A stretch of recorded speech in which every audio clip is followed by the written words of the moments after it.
46তম BCS এর 4 নম্বর math আমরা এখন করব। এখানে বলছে আমাদের হচ্ছে যে x⁴ minus x square plus 1 equal to 0 হয়, তবে x³ প্লাস 1/x³ এর মান বের করো।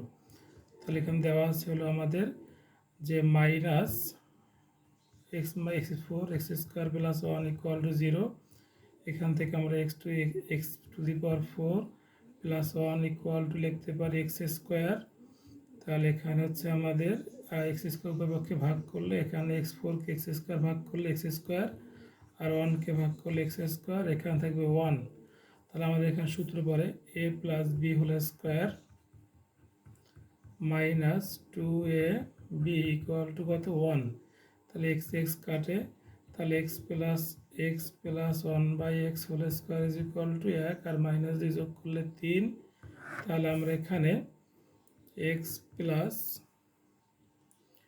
1/x এর মান কত পাবো √3। তার মান চেয়েছে আমাদের x³ প্লাস 1/x³ এর a³ প্লাস b³ এর সূত্র a প্লাস বি তার whole cube minus 3ab into a plus b. এটা কাটে, এর মান হচ্ছে √3, তাই √3 হোল কিউব মাইনাস 3, এর মান √3 পেয়েছি আমরা। √3 কিউব করলে 3√3 মাইনাস 3√3 কেটে উত্তর কত 0, উত্তর হচ্ছে 0।